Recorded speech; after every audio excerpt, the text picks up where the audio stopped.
Nakauwi na mga kababayan yung ating Pangulong Bongbong Marcos mula sa kanyang state visit po sa Brunei Darussalam, saka sa kanyang pagsasalita sa Shangri-La Forum. Napanood mo niya, Mr. Maravillas, yung mga matatapang na binitawang pananalita ng ating Pangulong Bongbong Marcos. Siyempre po, sabi ng ating Pangulong Bongbong Marcos, pag may namatayan niya dyan sa West Philippine Sea na isang Filipino, it will be an act of war. Yan ang totoong leader na maisog, mga kababayan. PBB. Nagbabagang mga balita at pagtalakay sa mga isyu na lipunan. Bulsa, opinyon, banat at paglalantad sa katotohanan. Bulsa, what you see is what you get. You decide. Killing a Filipino in WPS an act of war. At sabi niya, we will fight for Philippine sovereignty to the last square millimeter. Hindi po pasisinda kay Xi Jinping ang ating Pangulong Bongbong Marcos. Hindi katulad ni Mao Diggs. Pinagsabihan lang ni Xi Jinping, mga kababayan, will be anya in trouble. Ayun. Bumag yung buntot, mga kababayan. Naging spokesman na ni Xi Jinping, si Mao Diggs. Siya na yung nananakot sa mga mamamayang Pilipino. Yung ating Pangulong Bongbong Marcos po, pinagsabihan yung isang Chinese general. Sino palpal po?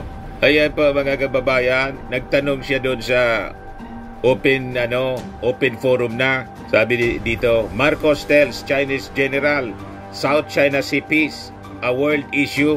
Kini-question, mga kababayan, ng Chinese general yung posisyon ng ating Pangulong Bongbong Marcos. Kasi sinisira mo niya yung ASEAN centrality. Ang ibig niyang sabihin, mga kababayan, wag dapat nangingialam sa atin dito sa Asia yung mga Western powers. Sabi ng ating Pangulong Bongbong Marcos, half anya ng kalakal dumadaan dito sa West Philippine Sea. It is a world issue. Basag po yung Chinese general.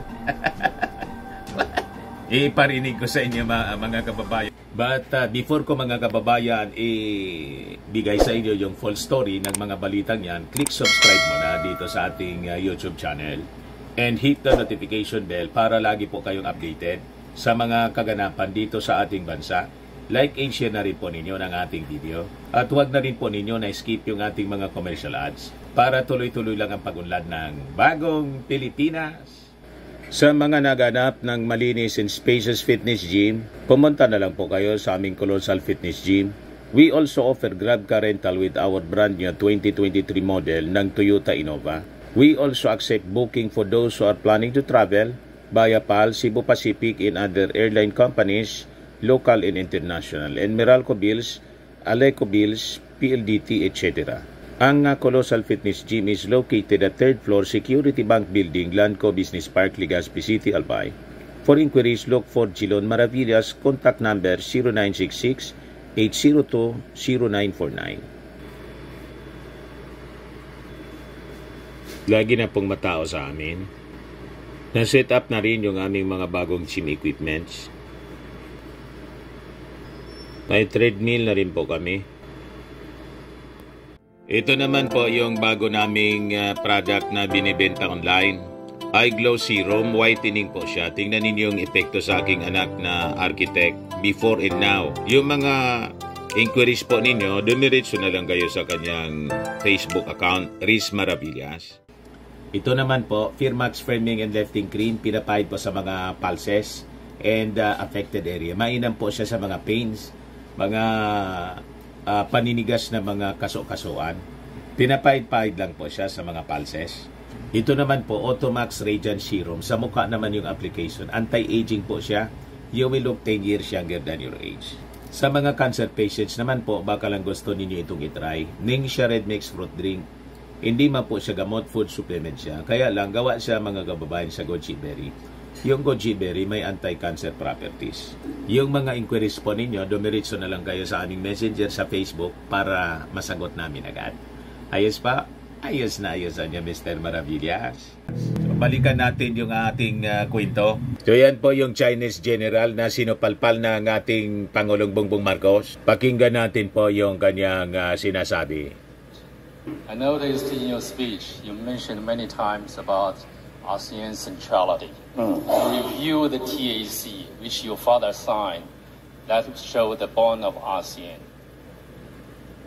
I think the ASEAN centrality is very important, but it's not. We cannot take it for granted. It comes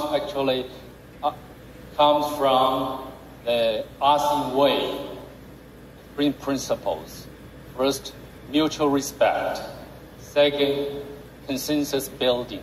Third, considerate other parties' comfort level. In my words, to put it simply, we can summarize it as three no's: non-intervention, and no use of force, and no hyping up hot spots. Only because of these principles strictly followed by ASEAN members and other stakeholders that we have ensured the ASEAN and East Asia at large for a long-lasting peace since the end of the colonial rules in history. So we cherish a lot. I fully agree with you. I support the centrality of ASEAN. And even some professor like Cassius McBurney, he suggests ASEAN is deserved to award a Nobel Peace Prize. I agree with him. Thank you very much. I think your question is, do you agree with me? So President Marcos, yes, please. My question is, President, in the eyes of the international community, some of your Philippines' behavior in recent times, it now sounds like you really consider other parties' comfort level, and there is a risk of ruining the regional long-earned, long-lasting peace since the end of the, colonial history. What's your comments on that? Thank you very much. Well, I cannot imagine what you must be referring to if the reference or the allusion is to the Philippines somehow tearing apart what we have agreed on with in terms of ASEAN centrality. Quite the contrary. I think if you examine more closely the remarks that I just made, I precisely focus on ASEAN centrality, and that the principles that are laid down that are involved in the concept of ASEAN centrality are some things that we must use to guide us. And if we have been distracted in the past years or so, then it's time for us to return and remember, once again, what ASEAN was created for.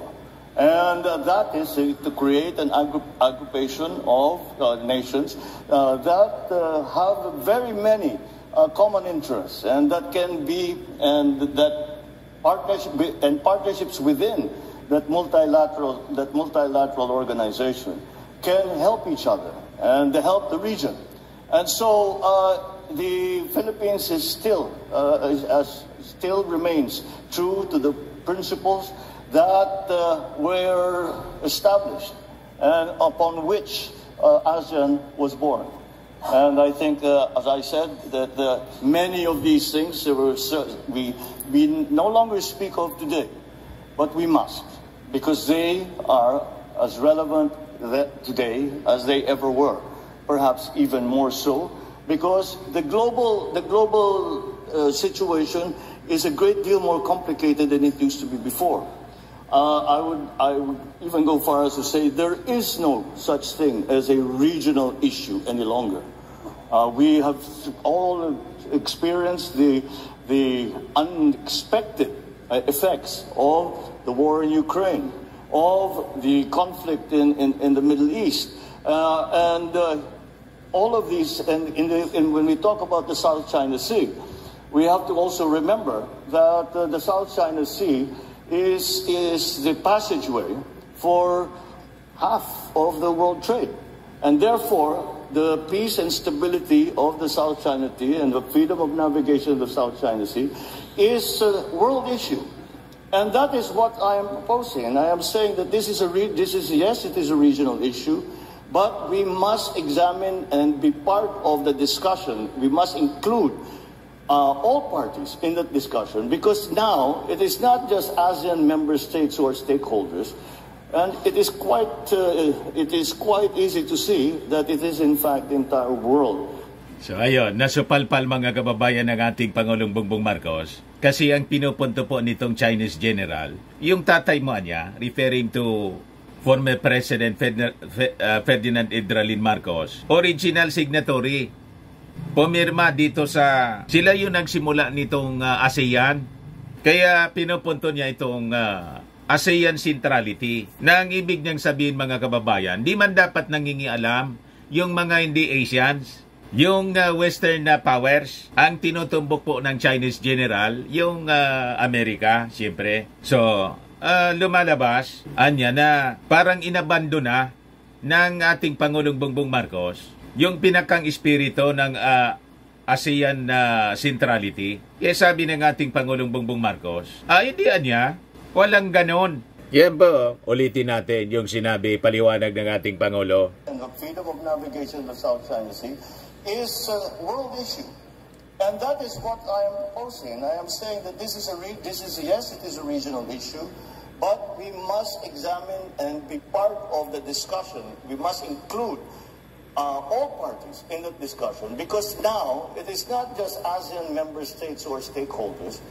And it is quite easy to see that it is in fact the entire world. Malinawan niya na while it is a regional issue, it is a world issue as well. It is the concern niya ng buong mundo. It is a world issue kasi half ng kalakal, dumadaan na niya diyan, hindi pwedeng mangialam yung ibang mga bansa, the Western powers. So, plak mga kababayan yung Chinese general. Yun kasi yung posisyon ni Xi Jinping. Ayaw nila mga kababayan na may mangialam na iba para kaya-kayanin lang po tayo. Naninindigan yung ating Pangulong Bongbong Marcos.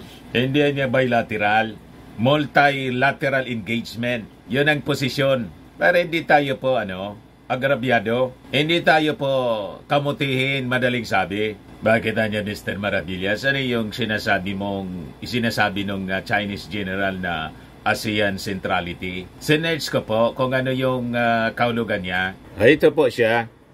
Sabi diyan, ASEAN leadership is needed to respond the current world situation, especially in political and security fields, with the emergence of the Russo-Ukrainian war, the South China Sea tension, in the crisis in Myanmar.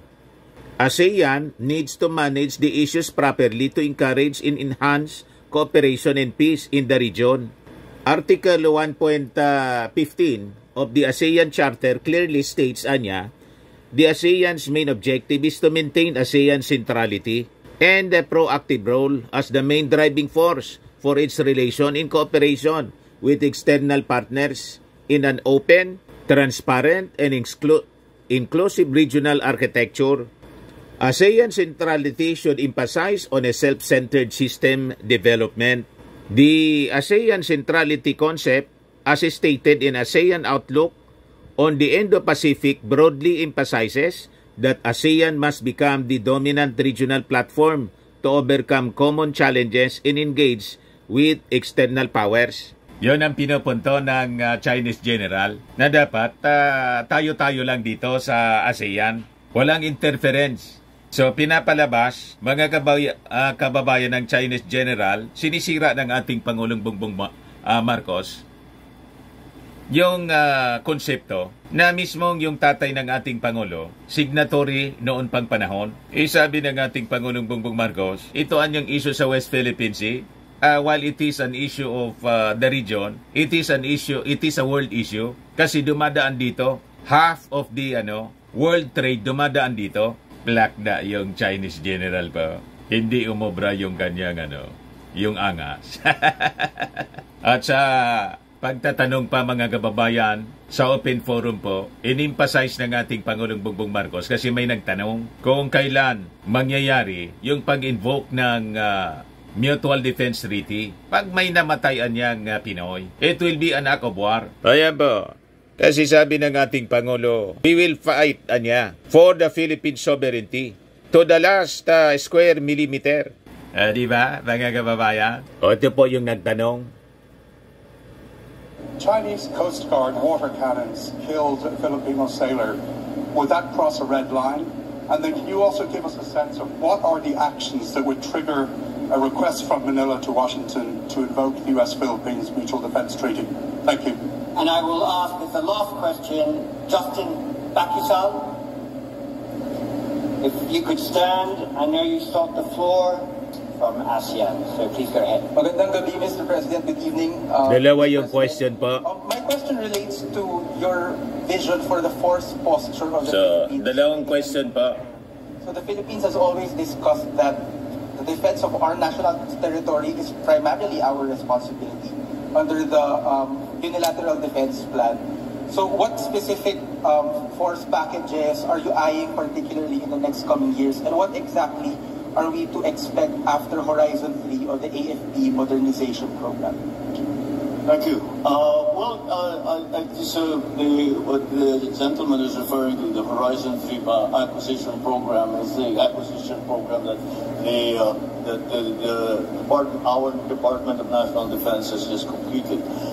Then we are presently in the process of finding suppliers for all the different requirements that we have to build up our capabilities in the armed forces of the Philippines, and that